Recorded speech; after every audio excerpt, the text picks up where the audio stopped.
किरण रिजिजू पेमा खानू हागे आपा सबको नमस्कार। इकादार आलो आया। आज हमारे बीच में माननीय मंत्री महोदय श्री किरण रिजिजू आए हुए हैं और साथ में मिनिस्टर ताकि साहब आए हुए हैं। हमारे ऑनरेबल MLA यहाँ तो दुकम जी आए हुए हैं। GK ताको जी आए हुए हैं, ऑनरेबल MLA पालिका, और जितना भी यहाँ आए हुए सभी मेहमान को और मंच में बैठे हुए सब जिला परिषद मेंबर, MLA, ex-MLA, ex-मिनिस्टर्स और सभी को मैं भी प्रणाम करता हूँ। साथ साथ में यहाँ जितना भी आए हुए हैं सभी को मैं प्रणाम करता हूँ। सर, मैं अपने आप को भाग्यवान समझता हूँ आपका आशीर्वाद से और सभी BJP पार्टी का आशीर्वाद से मैं ये निर्विरोध चुना गया है। यहाँ का 0 का वासियों ने हमको 17-0 हापोली का एक विधायक होने का मौका दिया है और ये आप लोगों का आशीर्वाद है, इसलिए मैं सबसे पहले सभी को धन्यवाद देता हूँ।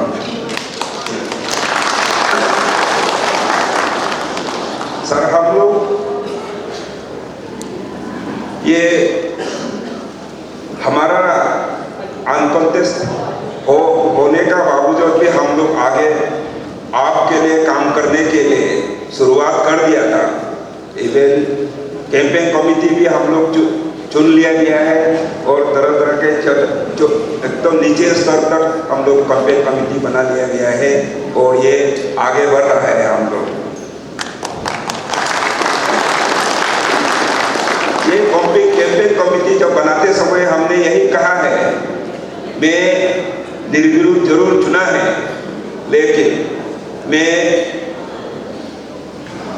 हमारे मुख्यमंत्री के साथ में कदम से कदम मिलाना है, हमारे यूनियन मिनिस्टर किरण रिजिजू के साथ में कदम से कदम मिलाना है, प्रधानमंत्री के साथ में कदम से कदम मिलाना है। लेकिन हम इस कदम से कदम मिलाने के लिए हमारे यहाँ के वोटर्स या 0 वासियों, 0 में जितना भी बैठे हुए 0 में का वोटर्स, बल्कि नॉट ओनली आपतानी, इवन इसी है, आदि है, गालो है, नॉन ट्राइबल है, जितना भी यहाँ के वासियों को मैं सभी को प्रार्थना किया है कि आगे भी हम लोग ये कार्यक्रम, ये इलेक्शन प्रोसेस को जारी रखते हुए हमारे एक MP जो कैंडिडेट है हमारे किरण रिजिजू साहब हैं, ये तो जैसे भी जीतेंगे, किसी भी हालत में जीतेंगे। इसीलिए हम लोग 0 वासियों को हम यही बोला है कि हम लोग भी उनको साथ देके पहले जितना भी किया है उससे ज़्यादा बहुमत से, भारी बहुमत से हम लोग वोट देके जिता के आगे में और मजबूत कर देना है। ये मजबूत सिर्फ रिजिजू साहब का मजबूत नहीं है, बल्कि मजबूत इसमें साथ साथ में हमारे भी मजबूत हो जाता है, उनको मजबूत कर देता है, प्रधानमंत्री को मजबूत कर देता है, हमारे मुख्यमंत्री को मजबूत कर देता है। ये फायदा सबके लिए है, सिर्फ मेरे लिए नहीं है। मैं तो एक छोटा सा विधेयक बन के रह जाएंगे, लेकिन उनका बावजूद, उनका बिना हमारे यहाँ का जितना भी कार्य होगा, यहाँ जितना भी ये डेवलपमेंट काम होगा, उनके बिना सेंट्रल गवर्नमेंट के बिना, सेंट्रल गवर्नमेंट में जो हमारे यहाँ के प्रतिनिधि के हिसाब से जो पार्लियामेंट में बैठेंगे, जो मंत्री बन के बैठेंगे, उसके बिना हम लोग यहाँ एक कदम भी डेवलपमेंट में आगे नहीं बढ़ सकता है। देन दूसरा तो हमारा मुख्यमंत्री पेमा खानू के बिना हम लोग यहाँ जीरो में एक कदम भी आगे नहीं बढ़ सकता है, भले हम अनकॉन्टेस्टेड एमएलए रहने से। इसीलिए हम लोगों का काम है, हम लोग उनको भारी बहुमत से जिता के, पहले से जितना भी है उससे भी ज़्यादा भारी बहुमत से जिता के हम लोग मजबूत कर देना है। ये हमने कहा है, सभी ने मान भी लिया है और इसको मैं उम्मीद रखता हूँ सभी हमारे साथ में कदम से कदम मिला करके सब भारी बहुमत से आपको जिताने का कोशिश करेंगे और करना भी चाहिए। इसीलिए मैं कैंपेन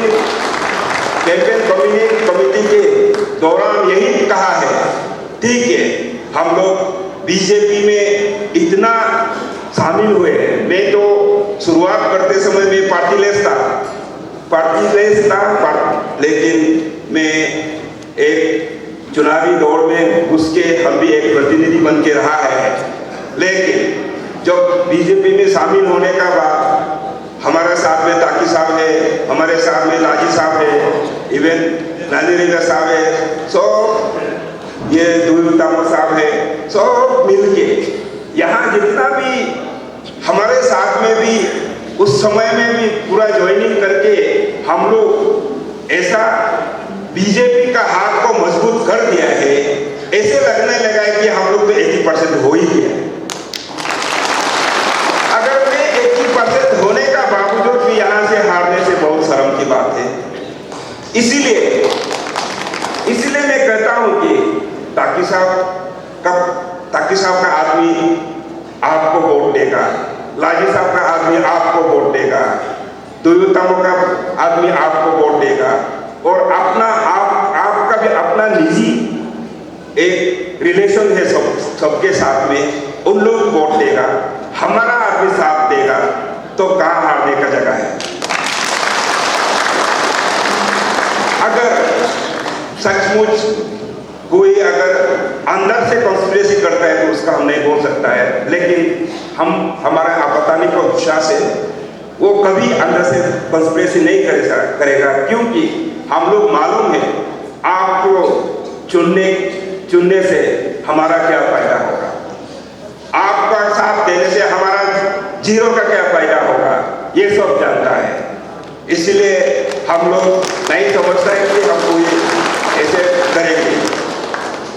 अपना इलाका को, ताकि साहब अपना इलाका को आप रेस्पॉन्सिबल ले, नानी राय जी और दुर्गा को अपना इलाका को रेस्पॉन्सिबल ले, हम अपना इलाका को रेस्पॉन्सिबल ले, और कहाँ प्रॉब्लम है, हम तो नहीं समझता है।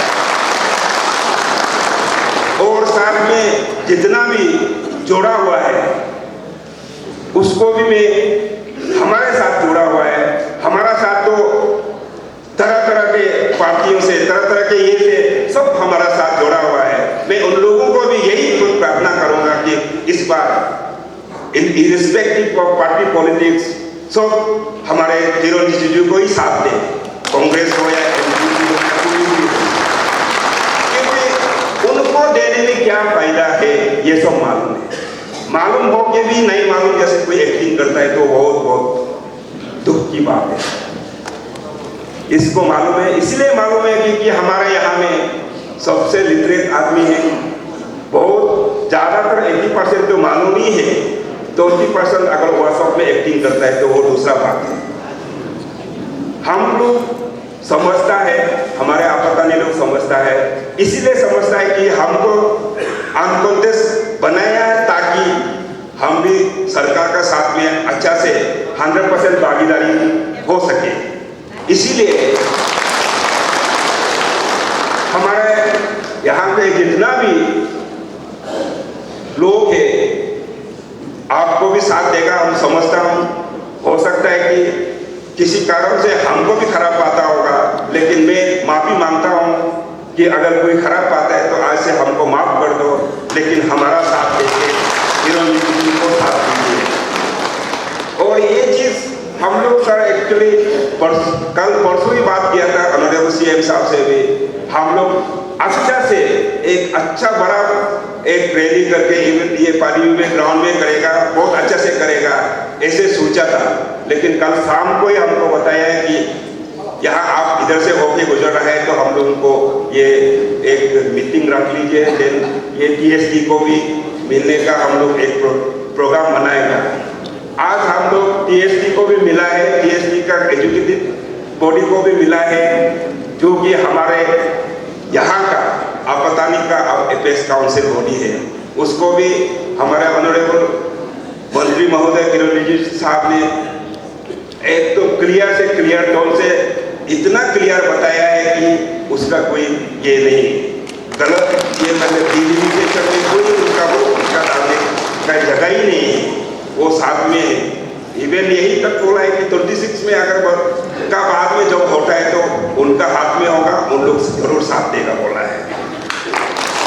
तो इसलिए क्लैरिफिकेशन को एकदम क्लियर कर दिया है। हम लोग आज टीएसडी का प्रेसिडेंट का गढ़ में बैठ के हमारा उसका एजुकेटिव बॉडी का साथ में बैठ करके पूरा क्लियर कर दिया है। देन हमारा भाई बहनों जितना भी यंग स्टूडेंट्स हो, जो लोगों को गुमराह करके रखा है उन लोग गुमराह मत हो जाइए, क्लैरिफिकेशन बहुत बढ़िया से दे दिया है। इसीलिए आप अच्छा से इस बार साथ में दे दीजिए, हमारे किरण रिजिजू को साथ में दे दीजिए। उनका जीतना तो तय है, जीतना तो जैसे भी तय है, किसी भी हालत में जीतेगा। इसीलिए हम लोग यहाँ से और भारी बहुमत से उनको जिताने का हम लोगों का काम है, सभी का काम है। इसीलिए हम लोग जिताने का कोशिश करते हैं। मैं आज का समय को इतना में रख के आने वाला कल में हम और आगे इसको बढ़ाएंगे। आज का बात इतना में रख करके सबको धन्यवाद देता हूँ। Thank you.